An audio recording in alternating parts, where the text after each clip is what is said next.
Pengertian kebijakan fiskal.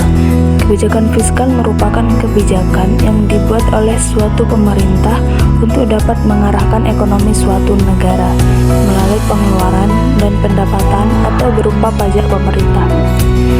Kebijakan fiskal juga bermakna sebagai langkah-langkah pemerintah untuk membuat perubahan-perubahan dalam sistem pajak atau dalam pembelanjaannya dengan maksud untuk mengatasi masalah-masalah ekonomi. Alat atau instrumen untuk mengelola ekonomi tersebut di Indonesia dituangkan dalam APBN yang dikombinasikan dengan kebijakan fiskal. Tujuan yang ingin dicapai melalui kebijakan fiskal adalah stabilitas ekonomi yang lebih mantap, memperbaiki keadaan ekonomi, mengusahakan kesempatan kerja atau mengurangi pengangguran, dan juga menjaga stabilitas harga pasar agar tidak mengalami penurunan dan lonjakan yang tinggi. Kebijakan fiskal diklasifikasikan menjadi 3 kategori, yaitu yang pertama, kebijakan yang menyangkut pembelian atau pengeluaran, yang kedua, kebijakan yang menyangkut perpajakan, dan yang ketiga yaitu kebijakan yang menyangkut pembayaran atau transfer. Fungsi kebijakan fiskal. Kebijakan fiskal memiliki 3 fungsi utama, yaitu yang pertama, fungsi alokasi.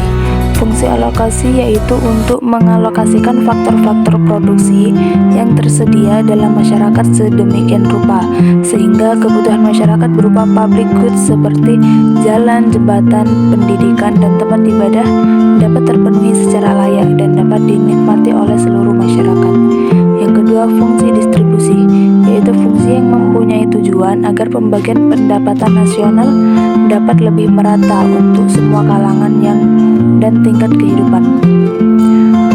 Yang ketiga, fungsi stabilisasi, yaitu agar terpeliharanya keseimbangan ekonomi terutama berupa kesempatan kerja yang tinggi, tingkat harga-harga yang relatif stabil, dan tingkat pertumbuhan ekonomi yang memadai. Kebijakan fiskal di Indonesia. Kebijakan fiskal di Indonesia diterapkan dalam wujud APBN yang dalam beberapa tahun terakhir selalu mengalami defisit. Salah satu penyebabnya adalah Indonesia ingin menetapkan tingkat pertumbuhan ekonomi tertentu, sehingga sisi lain belanja perlu dalam level yang cukup tinggi untuk mendorong pertumbuhan ekonomi tersebut. Namun di sisi lain penerimaan negara belum mampu mengimbangi besaran kebutuhan belanja tersebut. Kebijakan fiskal dalam kerangka ekonomi Islam di Indonesia. Kebijakan fiskal dalam kerangka ekonomi Islam dianalisis dengan pendekatan kontemporer. Pada zaman Rasulullah dan sahabat, pendapatan menjadi fokus perhatian dalam pengelolaan belanja negara. Selanjutnya, dari pendapatan yang diperoleh itu kemudian dialokasikan pada belanja yang sesuai dengan kebijakan alokasi anggaran yang telah ditetapkan. Kebijakan moneter. Kebijakan moneter adalah suatu tindakan yang dilakukan oleh penguasa moneter atau biasanya bank sentral untuk mempengaruhi jumlah uang beredar dan kredit yang pada gilirannya akan mempengaruhi kegiatan ekonomi masyarakat. Tujuannya untuk mendukung tercapainya sasaran ekonomi makro, yaitu pertumbuhan ekonomi yang tinggi, stabilitas harga, pemerataan pembangunan, dan keseimbangan neraca pembayaran. Fungsinya untuk menjaga iklim investasi dalam suatu negara, meningkatkan stabilitas dan pertumbuhan ekonomi, mengatasi tingkat pengangguran, dan membuka sejumlah lapangan pekerjaan, membantu untuk meningkatkan sejumlah neraca pembayaran, menjaga stabilitas dari nilai tukar mata uang, menjaga stabilitas harga barang, dan mengendalikan laju inflasi. Kebijakan moneter dalam kerangka ekonomi Islam. Kebijakan moneter dalam kerangka ekonomi Islam di Indonesia dianalisis dengan pendekatan kontemporer.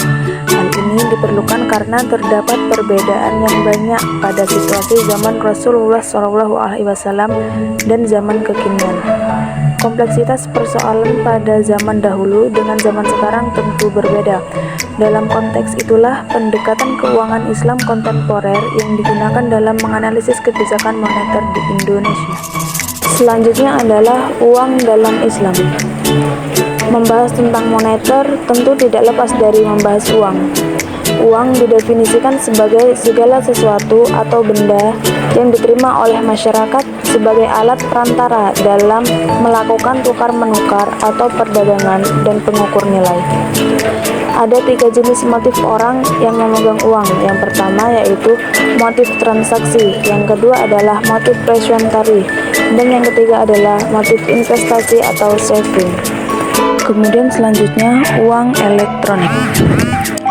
Uang elektronik memiliki fungsi seperti uang pada umumnya.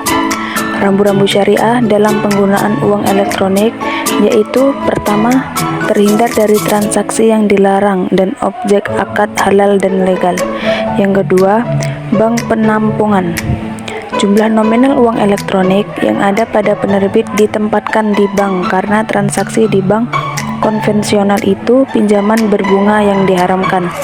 Yang ketiga, ada serah terima dan ijab kabul, baik fisik atau non-fisik, sesuai tradisi dan kesepakatan.